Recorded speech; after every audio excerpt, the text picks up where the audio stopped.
Now on to our accessible pick for Nautilus alternatives, this handsome number from Armand Nicolay.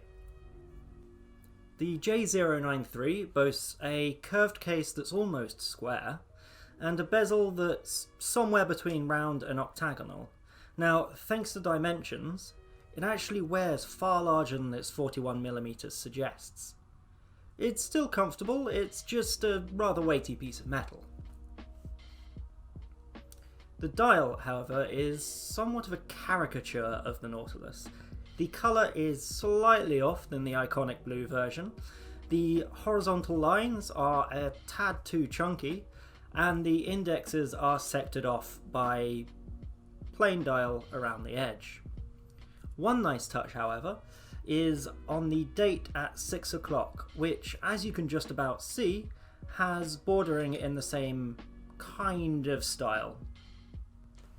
One touch of the dial I'm not too keen on at all is the inclusion of the 12 at 12 o'clock.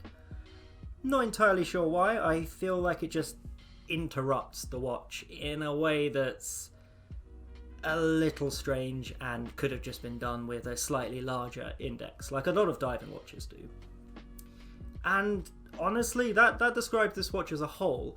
A lot of us here are split over whether we like it overall or don't.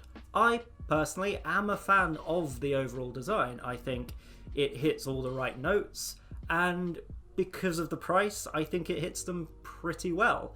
Fraser, behind the camera there, doesn't. But then that is something you tend to get from these industrial, Genta-esque designs: divisiveness. It shows they're doing something right. Inside is the Caliber 28242 movement. It's a workhorse you'll find in a lot of watches, in fact far more than like saying so. That's because it is a solid, affordable, nicely finished piece. The integrated bracelet uses a standard adjustable deployment clasp, which looks the part, but doesn't feel quite as solid as it perhaps should. The finishing touch is the blued crown on the end there. It stands out, it's a nice little touch, and, let's be honest, slightly more unique than the rest of the watch. For this watch, you're looking at €1,750, or in English coinage, £1,500, which, when compared to the other vastly pricier watches on this list, isn't bad at all.